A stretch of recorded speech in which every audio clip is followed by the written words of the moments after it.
Okay, we'll start, and if anyone else joins, I'll just catch on. Thanks for coming. Hi, everyone. So tonight we've been talking about, I don't know if others have heard the other classes or not, but basically we've been talking about um, Tefila in general, what it is, and we spoke about the Amidah and the collective and the individual. And what I decided to do tonight, well, today for you, it's tonight by me, I'm in Israel.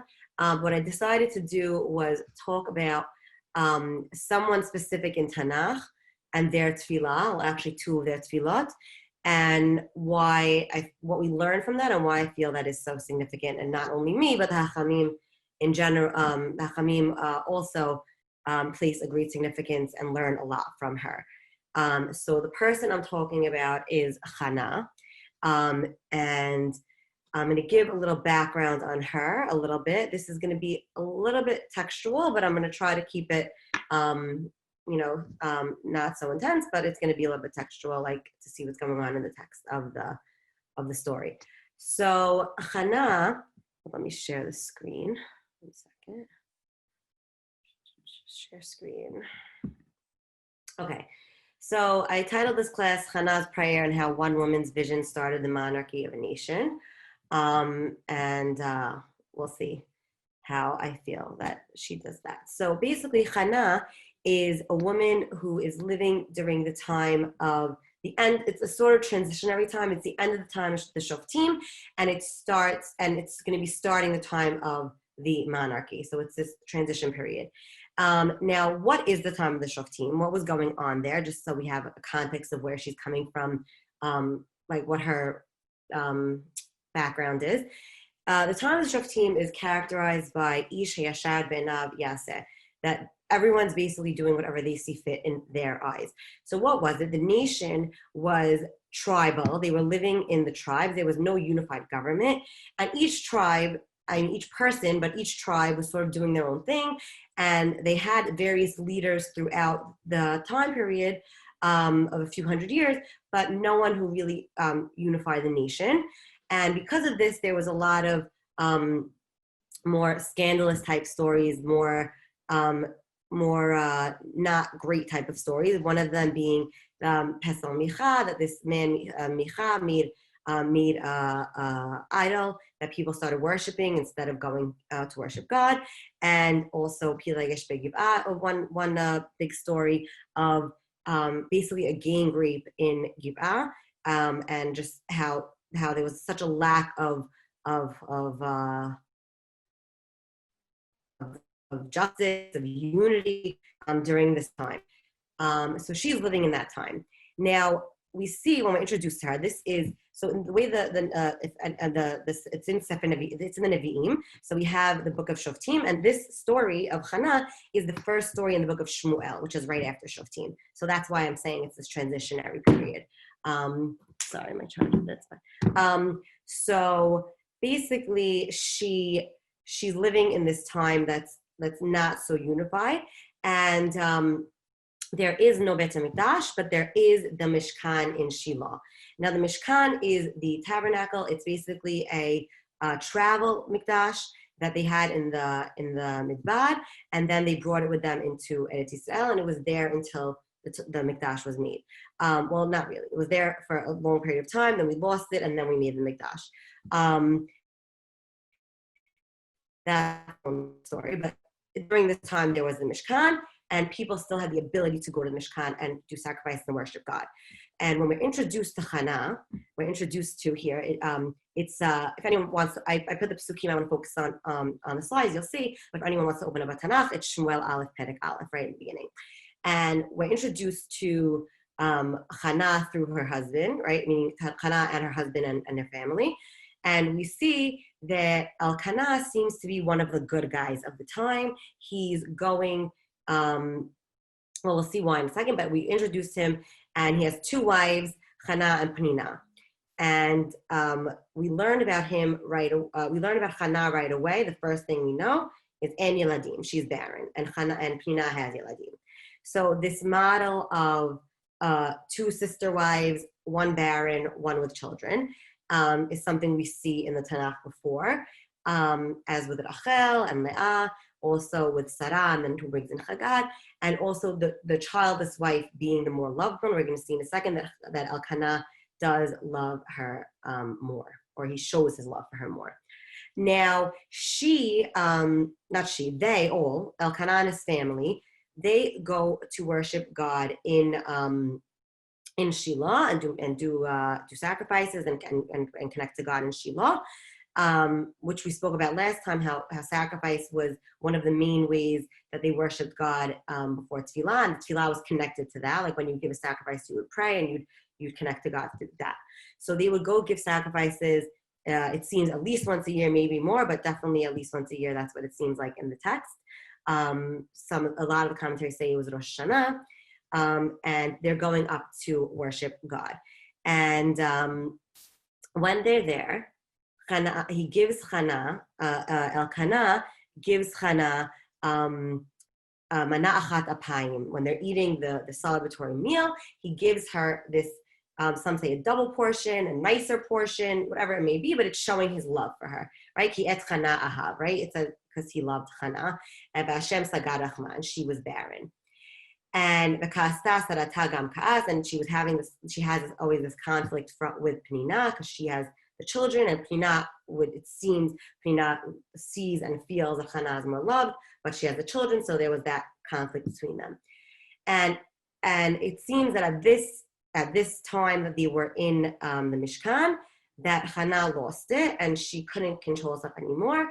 She was too distraught. She was just started crying and she wasn't able to eat and enjoy the meal with them. And now we see, even though I said, and it says in, not me, meaning it's said in the text that Elkanah loves her, we see he's not really so intuitive and not really so understanding of her.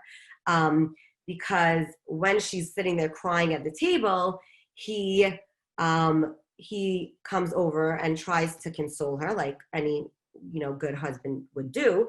But the way he does that is quite odd. So what does he tell her here in Pasuk Chet? Chana, lama tivchi, lama lo tochli, velama yare levavech, halo anochi tov lach me'asara banim. So he starts off, well meaning enough. Why are you crying? Why are you eating? What's aching your heart? What's bothering you? All nice. And then he goes, halo anochi tov lach me'asara banim. Aren't I better for you than 10 sons? And now this woman's going through, she's infertile, she's longing for this child for we don't know how many years, but obviously enough time that she lost it, and she's, crying at this public meal. And this is not really the way to make her feel better by saying, oh, I'm such a great husband, aren't I great, better than having 10 sons, I'm the best.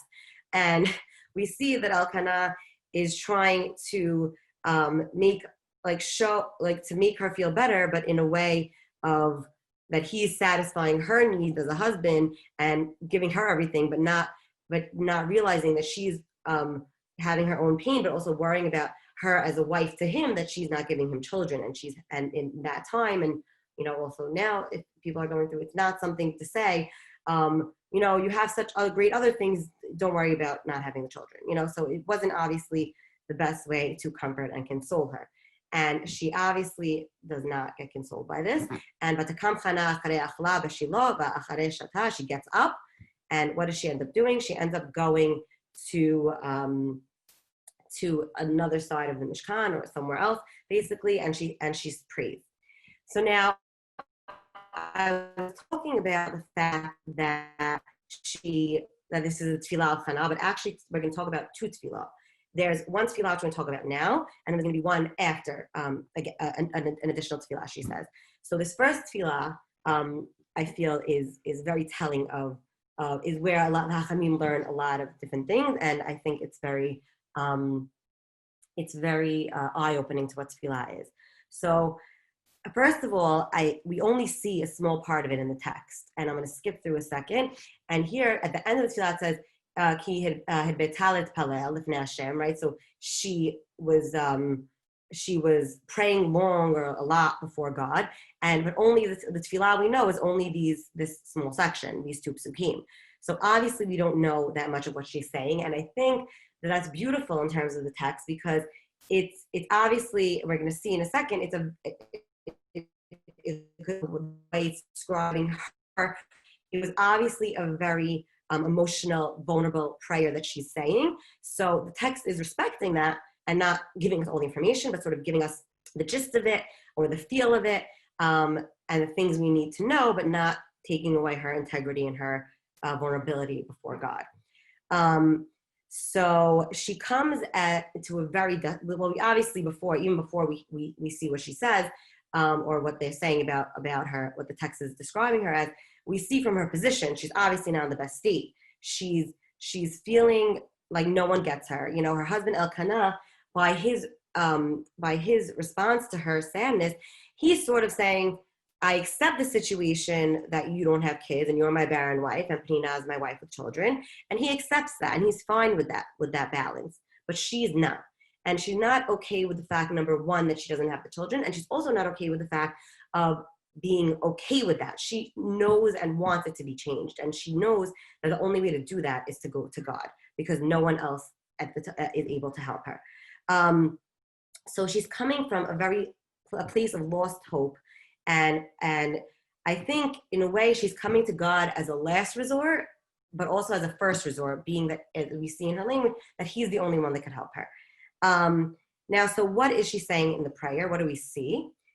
First of all, we see Vehi marat nefesh es palel al Hashem v'alachot tivcha. She's marat nefesh, she's bitter, she's at a loss, she's praying to God and she's crying, okay?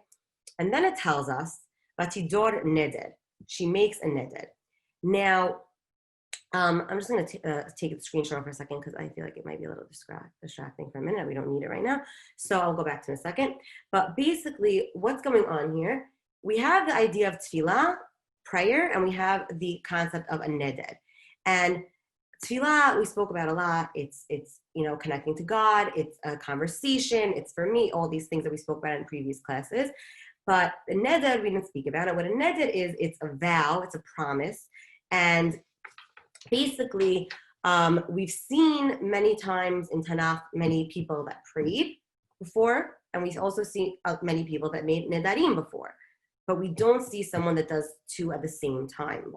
Hannah sets the precedent for that. Now, why is that unique? What is she doing? What is each thing, tefillah and neded, have things that the other one is lacking. So what is she doing by uniting the two things? So basically, on the one hand, the vow is better because you're what are you doing when you make a neded? You're saying, God, I'm asking for X, Y, and Z, and if you give it to me, or if I get in my request, then I will give you something in return once my prayer is fulfilled.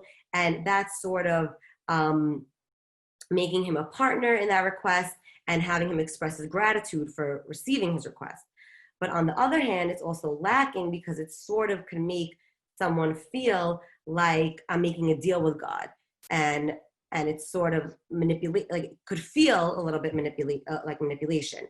And this stands in contrast to prayer, where I'm coming to God in recognition of my smallness, of my place, and God in response in contrast to God's greatness and my unworthiness to get anything, right? Like, God, I'm not worthy of any of the blessings you give me, so please, but I'm desperately asking you for X, Y, and Z. So what Hannah is doing basically is she's combining those two things. She's coming to God again. Let me screen share again. Hold on, so you can see the words. She's coming to God and saying, I'm nothing. If you look, I bolded amatecha, maid servant, handmaiden, whatever you want to call it, but someone low, meaning someone who's not of high stature, obviously. And she calls herself that throughout the prayer. And she's basically, what is she asking? What is she saying? She says, Vatidor neded vatomad, Hashem svaot im raot tir'eh be'oni amatecha v'zachartani v'lo tishkach et amatecha v'natati amatecha zera anashim v'natati v'Hashem kol yemei chayav u'mora lo ya'aleh al rosho. She asks God for a son, zera anashim, right, a child, and she's saying, if you give me this child, then I will devote him to you for his life. I'll put him into service of God, which means like he'll work in the Mishkan, he'll work for offering the sacrifices and helping in the Mishkan, and and he basically said he'll be a Nazir. And now what's a Nazir? A Nazir is someone who takes upon additional restrictions to themselves, and that's a whole other class in itself of what a Nazir is, but about why and what and how and all that. But basically the short version is they don't drink wine, they don't cut their hair, they can't be tameh to a dead person. And that's sort of elevating themselves on a different level. And Chana is saying, I'll make him, not only will I devote him to the service of God, but he will also be a Nazir. And by doing this, she is mixing a neder and a tefillah, saying, I am nothing, I am your amma, I am your servant, your handmaiden, your servant, but also I know your greatness, right? She calls him Hashem Tzvaot. And when you give me, if and when you give me this child, I don't want it. I don't want the child for selfish reason, right? It's not saying I want this child for me. I want this child so you could go, so he could be connected and worship you. Like I want him to better the world in your name, in your mission, to follow in the mission of God. So what is so now we see through Eli, we'll meet in another second, we see what's also more, so there's one, already we see one revolutionary thing about Chana is that she mixes a tefillah and a neder, and another thing is how she prays at all. Now, I don't know if, it's an idea that I think hopefully like a lot of people heard, but basically now it's a given that we say the Amidah quietly, right? And that we just move our lips and we're not saying it out loud. But it seems by Eli's reaction, when Eli is the Kohen HaGadol, he's the leader he's leading the nation basically at this point, and he's in the Mishkan, and he sees her, praying and crying, and he says that Eli shomer et piha. He's watching her mouth move, right? She's murmuring, she's saying the tefillah. And Chana medaberet al liba. She's talking from her heart. Rak sfateh naot, kola lo yishama. Her lips are moving, but you don't hear a voice. Now, to us, in the way we pray today, that's normal because that's how we pray when we are saying Amidah. But that time it wasn't. And Eli thought she was drunk and she was mumbling to herself and she wasn't, all there. So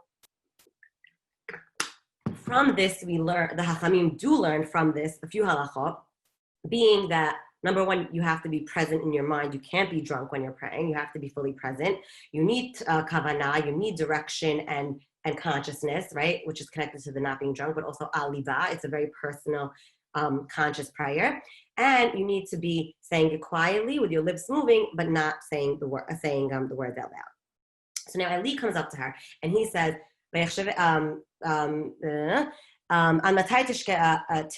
Tishtakarin hasiri et yenech alayich. Right? And how long are you going to keep being a drunkard? Stop drinking.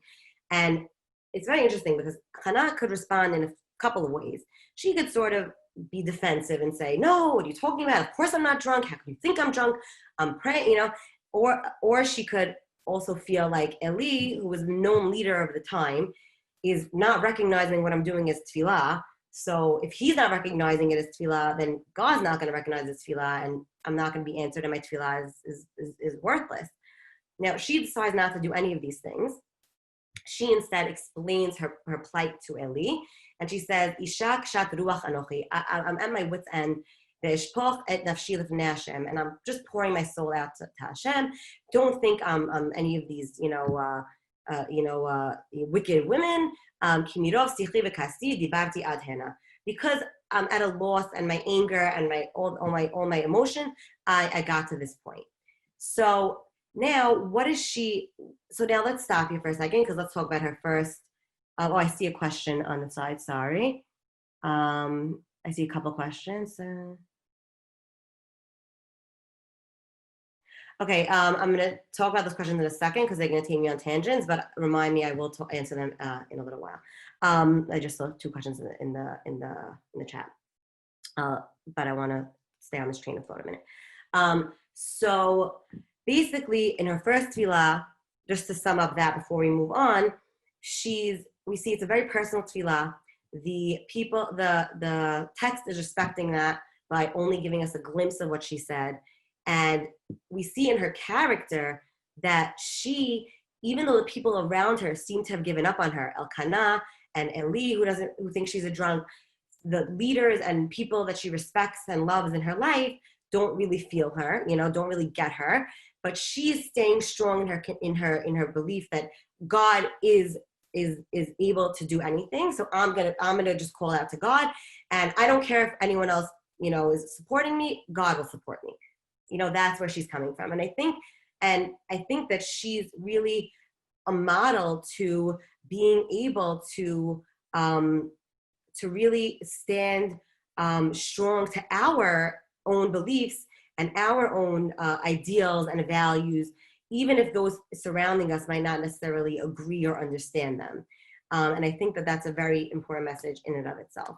But I think there's still much more to learn from her. So let's continue. So basically,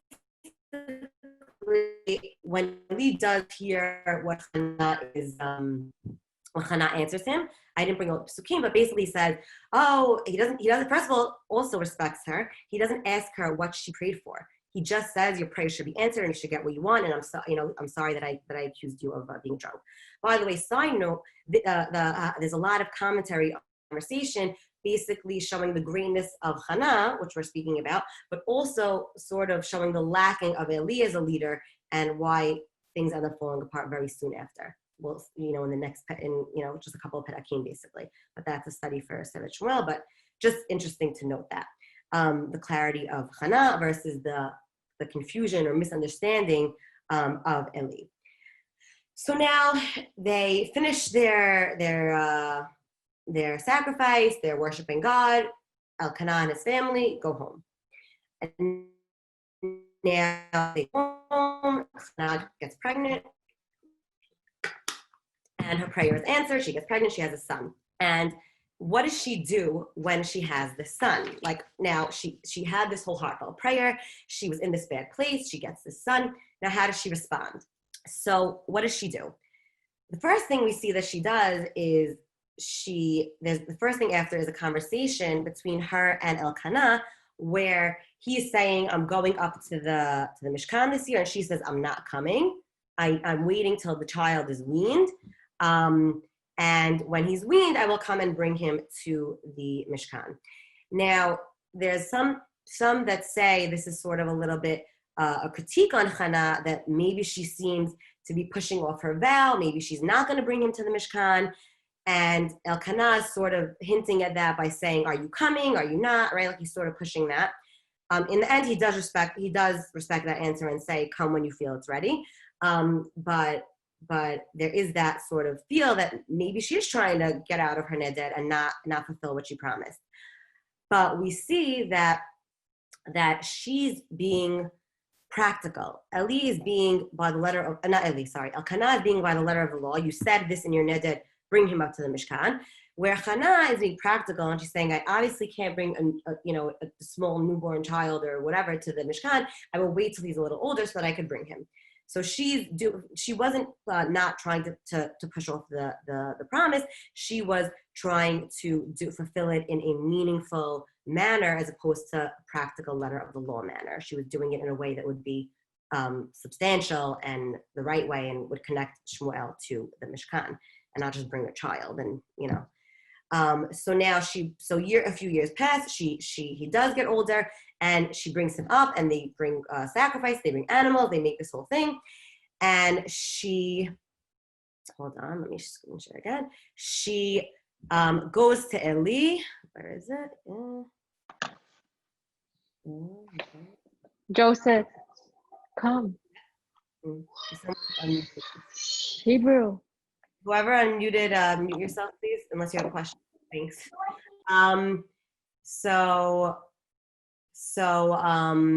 Sorry, I lost my train of thought. Okay, so now she goes up and they bring all the animals for the sacrifice and all that. And she brings Shmuel to Eli and she says, Ahanad hazeh palati, and this is the child that I prayed for, and I'm giving him, I'm returning him to God. I'm giving him returning my neder, and he's gonna be worshiping God now. And then we see she has a second prayer. This is the prayer, Tefila Chana, right?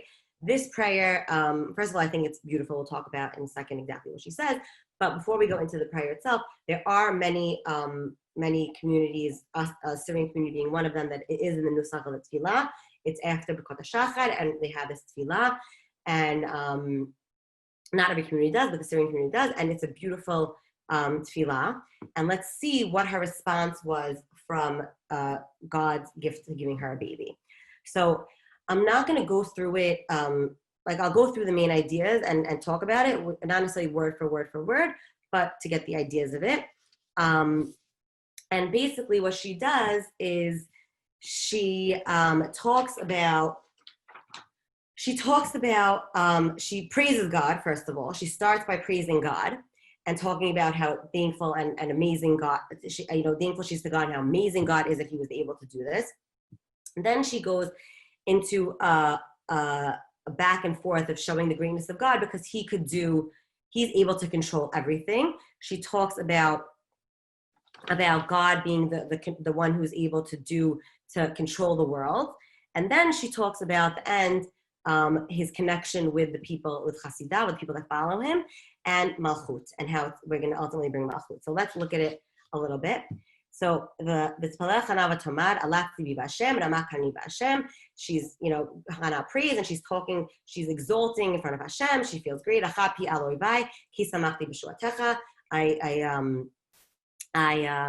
was above my enemies. I proved them wrong, right? A lot of the commentaries say specifically Tina, right? In Kadosh Hashem, and Biltecha, there's no one who's like Hashem, and Tzukilhenu. And then she starts talking. Basically, it's a message to the people, and a message of hope, but also a message of don't get too haughty. What does she say? Don't talk like Gavoha Gavoha and think that everything is you. Ki el de'ot Hashem, the Lord, he's the one who knows everything. He could change the snipers, the marksmen could miss their mark. And the ones who have a lot of bread could do that. Right? The one who is barren could have many children, and the one who has many children could lose it all. God is the giver and taker of life. He brings those down and brings those up. Hashem Morishu Mashir, he gives the money and takes the money. Mashpil Achman Omen, he brings people down and puts people up. A lot of opposites here. She's showing, what I think she's showing here with the opposites is that never take your circumstance as a given, or as not a given, as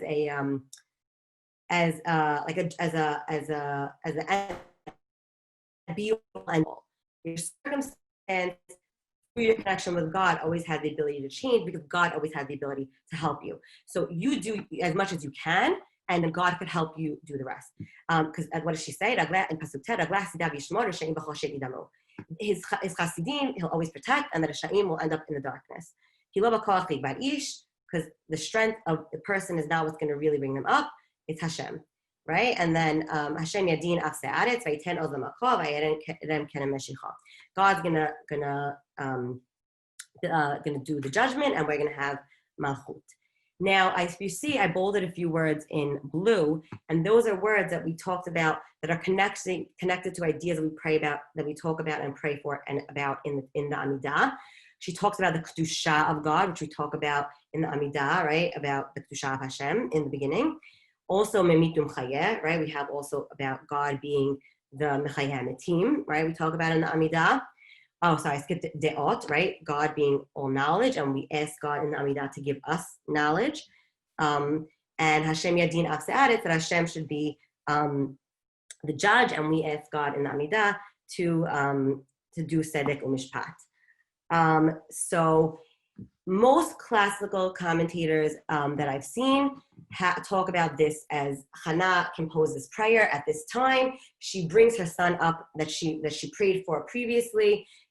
At this point, years before, even if it's 3, 4, 5 years before, she brings him to the Mishkan. She's fulfilling her vow to God that I got this son, I'm going to fulfill it and fulfill my vow and give him to you. And these are her words that she's saying at that time. And she's talking about God her enemy Penina, and proving how everything could be changed back and forth. And the last pasuk is where a lot of commentators say that she's one of the Neviot, that she had nevuah, that her son Shmuel, who she just gave to the Mishkan, to work in the Mishkan, he ends up being the Navi who anoints the first two kings, Shaul and David. So she's basically having a nevuah that this is going to come from her and her son is going to be starting the Malchut. However, I actually just read recently, which I thought was very interesting. I'm going to share a few of the ideas, but if anyone wants to read the whole article, I'm happy to send it to you. From Rab Bazak, Amnon Bazak from Gush Etzion. And he has a very interesting take on it, which I think is, number one, I think it's interesting, but number two, I think we could also learn a very important message from his take. So he talks about the fact that it doesn't seem to him and to the character of Hannah, it doesn't seem that this prayer is so up her alley, because we see that the way she relates to her enemies, to Penina and to, maybe we'll say Elkanah, who doesn't really get her, or Ali, she's never one to feel a need to prove anything. She's doing this for herself and her connection to God. So this first pasuk seems a little bit odd for her personality. And also, you would expect much more praise as opposed to looking at God's abilities, right? More praising. So what he says is that, and he brings proof from Tehillim for this, that this prayer seems to be a known prayer of the time, and she chose to pray this prayer at this specific time. So the Tetalel Chana V'Tomar is not saying she wrote it now, it's saying she chose to pray this prayer at this moment because she felt it was connected to her experience. And obviously the main thing is the Akara Yada Shiv'a line, but also the fact of the ability to change things so quickly. Now, she is she is basically saying there's a pasuk, there's a saying of Yeshuat Hashem kecheref ayin, that God's salvation could come at an instant. And she is showing this in the tefillah that she chose to pray. And what Rabbi Zaki brings in a lot of proofs for this, but he was saying also in Tehillim how a koteret, the title, the Tetalel Chana part, doesn't necessarily mean it was written at that time. He brings in examples from David where it says, like there was a Tehillim that starts, when I was running from Avshalom, my son, and there's another one, Kishabal Lav Natan Nabi, when Natan Nabi came to him, and there's a bunch of other kotarot that in his article he proves how it's not necessarily that it was written at that time, it's that this was a prayer that or King David composed or it was known or whatever it may be, and he chose to say it at this time because it connected to the time of what he was going through, of the circumstances he was going through. And the same thing here with Hannah. And the reason I thought that idea was so interesting personally is because if you compare the what she had before and after the trial, I think it's just like a sort of psychological way to understand people in general of when she's going through her suffering. We don't even know what she says, basically. We know a tiny smidgen of what she says, but she's pouring her heart out to God in her own words. She's being so vulnerable. She's opening up her heart to God, knowing that God is the only one who could possibly save her at this point. And then when she does get answered, she's in a grateful state, but she's also in a more level-headed state. She's not in despair anymore. She's happy. So she doesn't feel a need to compose these words out of nothing. There's this model of this beautiful prayer, right? It's a beautiful prayer in general of showing God's greatness, of seeing the strength of God, and to understand that. So she chooses this prayer that seemed to be known at the time. I want to say this prayer, and I think it's just an interesting idea in general of when people are going through a trial in their life, that sometimes what's going to save them is not necessarily opening up and reading. Like we talked about this last week, of where you could insert your own tefillah in the Amidah and where you have that ability. That sometimes what needs to happen is really just, and I don't say needs, I'm not God, I don't know what needs to happen, but what feels natural almost to happen when a person is in such despair is the words that were written as a template, which is what tefillah of the Siddur essentially is a template. That's not enough for me when I'm going through something so challenging in my life. I need to see my own words. I need to get my heart out. I need to beg and plead and say, God, do you not see what I'm going through, right? So that's what Hannah is doing. But when we're at a place of thanksgiving, of thanking God for receiving something, we usually are in a more level head. And also, which is the beautiful thing about Hannah, she doesn't forget God. She doesn't think, right? Moshe and Devarim, he warns the people many times, don't think that when you go to Eretz Yisrael that now everything is great because you did it, right? So the same thing. Don't think when you're sitting comfortably in your life and everything is answered for you, when you have, your beautiful family and a beautiful job and a beautiful house and whatever it may be, that, no, now I'm good. I don't need to thank God. I don't need to appreciate that this came from God. So she here is thanking God, but she's doing it in a way where the template, the model is enough for her to thank him and is enough of a way to connect to him. She doesn't feel a desperation as she did before when she had such a lacking of not having the child that she so desperately wanted. And I mean, that was only me, take it or leave it. That was not his idea. That's just what I took from it. So you like it, take it, you don't, but that's just what I felt after reading his article. And so basically, I feel like I said a lot of things about Hannah. We looked at Tefila. We looked at different people in her life. But I think the takeaway here is a couple things, but I'm just going to sort of backtrack a little with the takeaway is number one, I think from Hannah we see never to give up hope. That even though all those around her seem to have looked at her as a lost cause and said, this is just your fate, like you're the barren wife, and it says it many times, Hashem Sagarat Rahman, and she didn't want to accept that. She said, I long for this child. I am gonna pray and connect to the only one, the source of life who could give me this child, and that's what she does.